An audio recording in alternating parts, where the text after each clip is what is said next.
Welcome to the Next Gen Podcast, Valentine's Day edition. This is Pastor Blake, your Waukesha youth pastor. Of course, joining me as always, Pastor Philip Hahn. Pastor Philip Hahn, your Waukesha kids pastor. And we have a special guest today. Drum roll, please. Leader of the house, Pastor Todd Pope is joining us today, people. I am here. We are so excited to have him. Thank you for being with us today. Absolutely, my pleasure. We are excited about this topic. And Seems like it's been a long time. I've never been a guest. First-time guest. First-time guest. First-time I'd like listener? to say long-time listener. What to say? Have you listened to the show? I have listened. He's checked out a couple and be like, what are they doing What down there? finally convinced you to join us? Yeah. Oh, that's so funny. Well, thanks for being here. I appreciate it. You are a busy guy, and I say that in a real way. I do know that your time is valuable, and we appreciate you jumping on this podcast to share your wisdom with us. You are a very wise person. I don't know how to answer that. Trying to make you feel uncomfortable Yeah, right. across from you. Just keep bragging You're about right. you. I'm so wise. You know what? I am really wise. You have done this thing called youth ministry, though, for a while. How many years were you a youth pastor for? 11 years. 11 years. Full-time, yeah. Wow. And then associate after that, Yeah. and now lead pastor for the past 11 years, 12 years? 12 and a half. 12 and a half here at Yeah. Bridge Church. Not That's to so mention fun. the experienced parent. Well, I was going to get to that. That You- I think is far more impressive because he's dealt with things that I haven't had to deal with yet.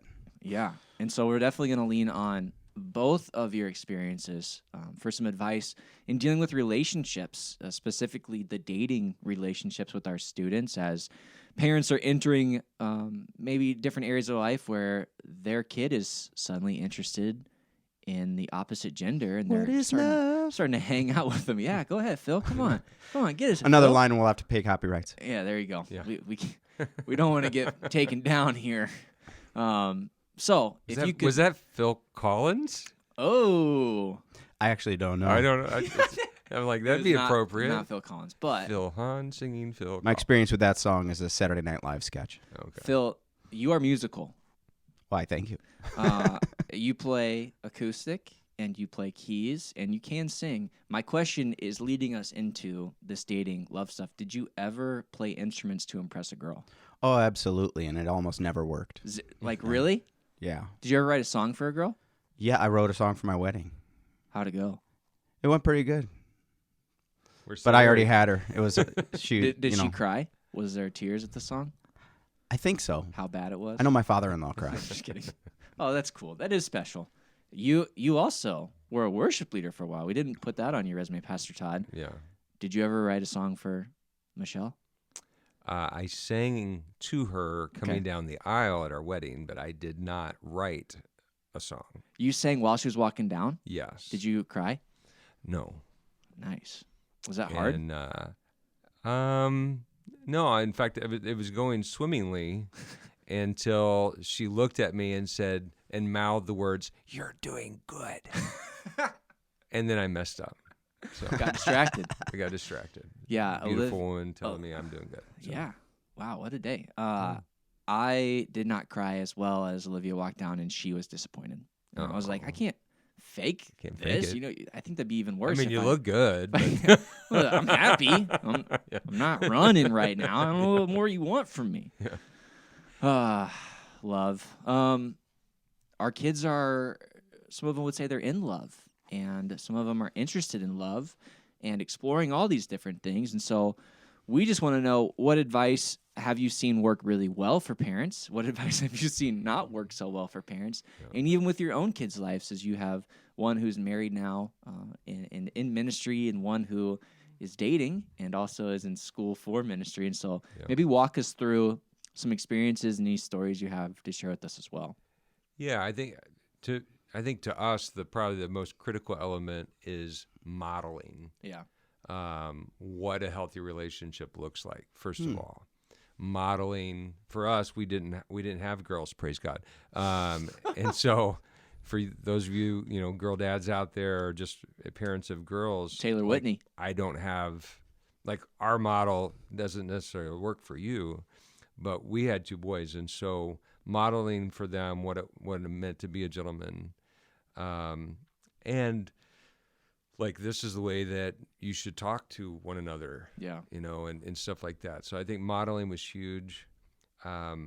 Each child's different. Yeah. We have 2 boys, they're both athletes. Like from the outside, people might think they're a lot alike, and they are a lot alike in some ways, but core personality stuff, not at all, especially in this area. Yeah. Our oldest, I don't know that it could get any easier. Sure. Because he just thought girls were icky for the longest time. And then by the time that, he was interested in girls, it was like, somebody had to be pretty special for him wanting to like give up money to take her out. So he just didn't date. Yeah. So literally only went on probably 3 dates while he lived in our house. So super easy in that regard. Never had heartbreak, I'll tell you what. Yeah. I was your younger one's youth pastor. Yeah. And he is very opposite of that. Yeah, that's what I'm saying. He was interested. He's more like I was. Okay. There was never a time for me that girls were icky. Yeah. I had girlfriends starting in first grade. Yep. And so, he was wired much more like me in that way. And so then it was more like really establishing, well, what is that? Was that like a surprise or shock when you realized that they were different in this way? Because, the first one you're probably going like, hey, this is pretty nice. Like, we're really good. Yeah, we are the all-star parents here. And then all of a sudden, Bryson, sorry, we're doxing you right. Well, people know who you are, Bryson. But Bryson starts talking about girls or wanting to flirt and hang out with girls. And you're like, oh, we probably need to figure this out. Or is that something you had already talked about before you got to that point? Yeah, I think even before Carson came along, I think Carson was way easier than we anticipated. Sure. In this arena. Yeah. But having been youth pastors for so long, there was already like a plan, from the standpoint of, you're not going on single dating, sure, for quite a while. Okay. For us, it was until they were at least 16, 17, they weren't going to go out one-on-one. They'd go on group dates, maybe at 15 or whatever. But I think we had to base decisions because they are so different. You base it not on an age, but a maturity. Okay. Like, are they mature enough to handle that? Yeah. And make good decisions in that situation, and really just try and really, you take those teachable moments. And I think Michelle's much better at this than I am, to remind them, like, why don't we drink? Yeah. Right? Why don't we, take drugs? Right. And those teachable moments of why shouldn't you be alone? Yeah. In a dark room, with a member of the opposite sex. Yeah.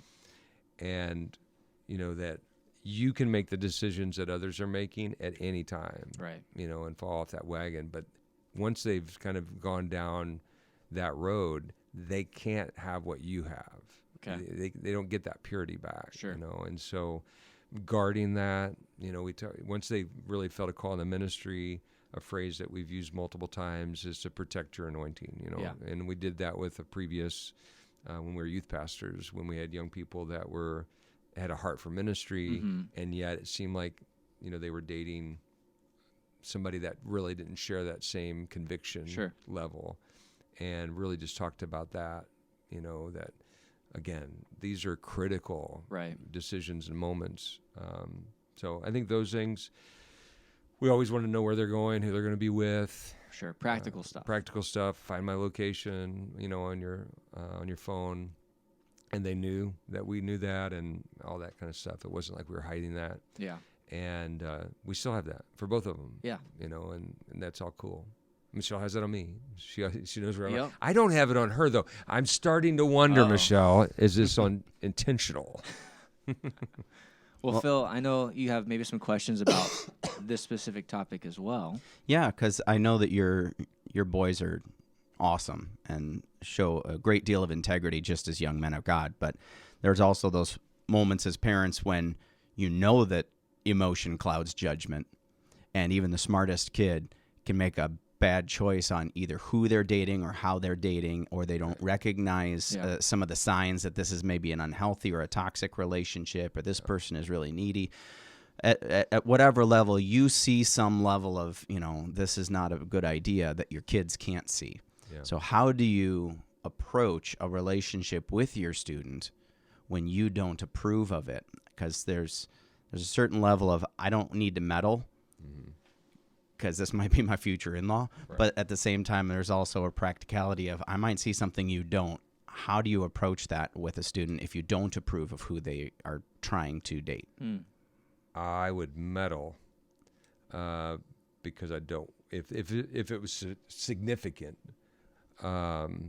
toxicity, I would absolutely meddle because I would not want that to be my future in-law. I would love them if they became that, but the coaching side of when you're raising a child but it's through questions really more than it is like, she's toxic, right? You can't just yell at them like, "Hey, stop dating this person." Right. That typically doesn't work. You'll fall into the Romeo and Juliet, saga, if you try it that way.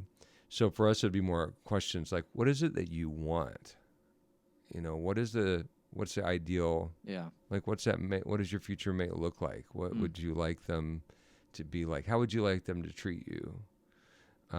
You're pointing out things that if they actually take time to think about it and they evaluate that current relationship, they're going to self-discover that this is not, and we'll ask about that relationship. Like, how do you feel about like how that's going, or what's that like? Yeah. Because especially if they're making mistakes in that relationship, especially physically, like that does something to you on an emotional level that clouds, I think is the word you used, clouds your judgment.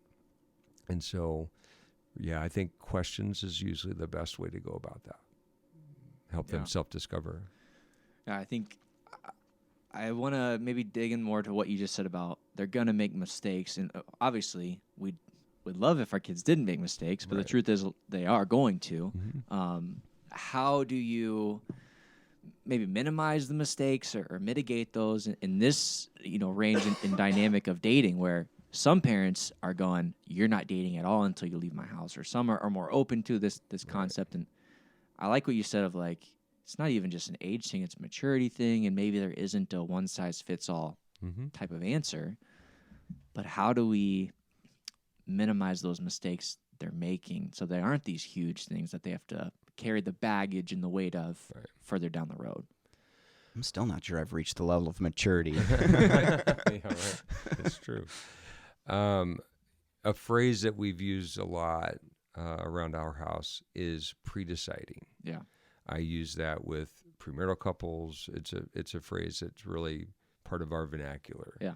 And that is that you pre-decide how you're going to handle a situation before you ever face that situation, right? So how would you handle it, son, if you get to the girl's house and nobody else is home? Yeah. So how do you handle that if she invites you into her room? Right. How would you handle that? So pre-deciding before that scenario ever happens, right? So that he knows, like, this is the way I should handle. This is the way that my dad wants me to handle that situation. Right. More importantly, this is the way that God wants me to handle this situation. And the whole idea is, like, you don't want to have like these regrets down the road. That, and the word used is baggage. You don't want to have that down the road. Well, the way to handle that is decide now, is pre-decide that. So the more that you can get them to fast forward 5 years, or fast forward 10 years, what do you want that to look like? Yeah. Well, then back up. Right? That's why you ask those questions of what do you want your future spouse to look like, and those type of things. How often are you having those type of conversations with your kids, or would you recommend parents to be talking about this stuff? Because Yeah. Honestly, what you're saying sounds a little uncomfortable, a Mhm. little difficult to be like, all right, let's walk through this scenario, you know? Yeah, I think it becomes more of a natural thing. Sure. It's not a pre-programmed. There were some things that we had that were pre-programmed. So, and I wasn't. This may sound probably better than it was in reality, in that we attempted to have where I was reading through a book with the boys. And this is their teenage years, Yeah. but we're reading through every young man's battle together. And even that one was very different between the boys. Our oldest was sticking his head under the pillow, and you're reading it to him, and he's very uncomfortable even talking about the subject. Where our youngest was, he came to me first and he's like, "Hey, when were we reading that book?" So very different experience between the two. But as we're, reading that, Yeah. it's really talking about bouncing your eyes and all the different strategy. So that's more programmed, Sure. more intentional. Pre-deciding really is even part of that conversation, Right. but pre-deciding also goes into, I think, just the teachable moments. Yeah. When you're driving along, I think it's it's the Jewish way of doing it. Sure. As you're walking, Right. as you are walking along the road, as you're traveling, as you're whatever, Yeah. that it just becomes something that the more that you have it, the more that you've talked about it in that kind of setting, it also becomes more comfortable for them if they have a problem to come to you. Right. And we're very fortunate we've had that something potentially embarrassing happened or whatever, and they came to us Yep. versus us discovering it or whatever. Yeah. And so that was, that made us feel good. Yeah, I think that's probably the challenging part. It is making it a normal thing to talk about, because I think there's probably some parents and people that are like, I just want to ignore this all and hope that you figure it out by yourself. And obviously, you've probably seen that side of it too. Yeah. Stick your head in the sand type of deal, and oh no, they're perfect, or they wouldn't do this type of stuff. Right. What other ways maybe have you seen parents not handle this topic super well?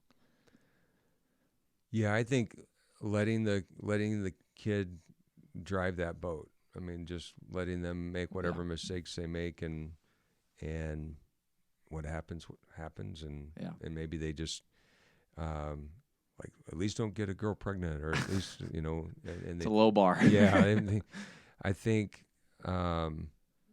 there's immaturity. Yeah. I mean, that's every child has a level of immaturity, and there are potential adult risks in this Right. area that if you leave them completely to their own devices and wisdom, that they are going to be unprepared. Yeah. So I think there is a level of we're preparing them, Yeah. for the best, want to give them the best possible teenage experience. Right. Right. You should be able to enjoy your time, but it's within parameters. Right. So I think that's kind of the key. And so that's a major one, would be giving them way too much freedom. And I'm speaking of one that had way too much freedom. I didn't have a curfew. And some of that was because I was a Christian at that point, and I was out really late because I was, driving an hour to be in a singing group up in Kansas City and driving back. And so there's weeknights I didn't get home till 11 or 12. And I mean, I guess I earned it, but I look back and go, I don't know. That's a lot of freedom. You go, it'd be really easy to abuse that freedom. It'd be really, really easy to abuse that. Yeah. Well, then I did have a follow-up question then. I'm sure that there's scenarios out there where people are listening to this podcast and like, well, that would have been really good advice had I taken it 10 years ago when my kids were younger. Yeah. But the reality is there's a lot of parents who have already gotten to the point where their kid is now out dating with the mindset of, well, I'm just going to have fun while I'm young. And they never had those conversations. They didn't build up that trust. and now they're trying to play catch up, or they're trying to repair damage. And so what advice would you give to parents whose kids are older and are already out on the dating scene and have not yet had those conversations of, what do you want in a spouse? What's the end goal of your relationship? Those types of conversations. How do you play catch up with your children when you haven't established that level of trusting conversation? Ooh. Yeah, it's a great. How do you start that level of a trustworthy conversation? Yeah, in my view, and I'm certainly not pretending like this would be even the right one, but in my view, it would be a kind of repenting, like apologizing to your child. I think there's something powerful about that. Like, I am so sorry that I didn't better help you navigate this area of your life, but I wanna help you. Right? I'm not going to tell you who to date and who not to date at this point. I mean, this sounds like this is a little bit later, late teens or early 20s kind of conversation. But like, your marriage matters. Yeah. And I would talk about people that are divorced, and like, they didn't start off thinking they were going to get divorced. Right. But what would you like your future marriage to look like? So I still think it's asking questions and helping them to self-discover that, because oftentimes those relationships already have a level of toxicity that if they really just stop and think about it, like, this isn't what they want for their future, but they feel like they've gone too far down that track, and maybe they're about to get married or whatever, and they don't no, it's not too late yet. Yeah. It's good to know it's not too late to start that conversation. Yeah, I don't think it's ever too late to start that conversation. My older sister made a lot of mistakes in dating, and Tracy, if you're listening to this, my apologies, but you're well aware. You know that you did. Okay, but I think there came a point that, for her, it was when Christ entered, that pattern changed dramatically, right? I mean, he changes things in this area dramatically. So the more that I think I'd want to have conversations about, even the gospel with that child, just to make sure they really understand it, right? And that they aren't just going to church. If they're going to church, they're not just going to church because it's a checkbox or they have to, because they need to understand that bottom line principle first, because I don't think you can force it once they're young adults. You're not going to be able to force it. So I think it is your teaching, your coaching. Yeah. I think this is all, again, difficult. I think you have to be intentional. I love what you said about ask them questions. I think the more we can prep them to be thinkers for themselves about these things, and I think questions are the route towards that, of, hey, have you thought about how your future would look like with this person? Right. And I think being careful, too, of like, man, if they got the rose-colored glasses on, like, oh, yeah, this person is the best. I would love to marry them. You're like, well, you're 13. Let's calm down. Yeah, that's right. You're going to have to use some wisdom in that as well with them. And I think humor helps a lot, too, in these situations where it can feel uncomfortable. Yeah. One last question before we go, because I love what you're saying. Let's keep it biblical. Let's keep the gospel centered as we have these type of conversations with, okay, what would Jesus want from us in this situation? What would your family want? What do you want? Yeah. There's probably some parents that didn't do this well. And you talked about how modeling is such a way that you guys went about it. Right. Let's say there's a person listening, maybe they're divorced or remarried, whatever it looks like, and they're going, ooh, we didn't really model this super well, and we want to enforce this. We don't really feel like we have the power to enforce this. What advice would you give that person? Yeah, use your story. I think that is this is your, if you've been in multiple marriages or you've experienced a lot of heartbreak, and I think there's a weight behind that to be able to say, man, I just chased after my heart and my feelings and I blew it. Yeah. And I love you. I don't want to see you go through the same level of heartbreak and heartache that I went through. Right. I want better for you, And so I do think it's using your story, because I think there's something powerful to that when you can say, we didn't do it right, Yeah. And we regret that, and I think we don't regret, I've seen the people that, they had their child they had out of wedlock or whatever, and I mean, it doesn't take them long to figure out math, so they can figure that out if you don't tell them. But I do think there's something powerful about, like, I don't regret you, Right. but I regret what happened, from the standpoint of that we didn't honor God. Those in are that different season. things. Those are two different things, yeah. So I do think being able to just be honest about, man, we've not been perfect at all in this area, and we're not expecting perfection. Right. Like, we're not trying to squeeze you into that or force you into that, but just sharing the principles. God's word is perfection. Like, he's not the rules and regulations, if you want to call them that, because Psalm 119, it uses that language, but it also uses, 8 other words for it, for God's word. But if you think about it as, some people think of it as just a bunch of rules or regulations, but even if you thought of them that way, they're loving ones. Right. They're for you. They're for you. He's trying to save you from pain, Right. not from fun. Yeah. So I think that. Yeah. If only. Oh, that's a good line. You should circle that. Write that down? Yeah, write that down. give me a That's pretty second.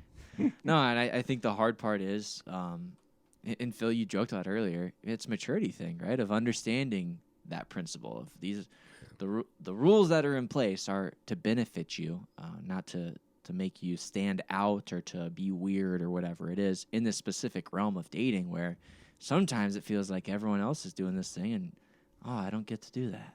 I don't get to go on these dates alone. I don't get to go to their house alone, whatever it is.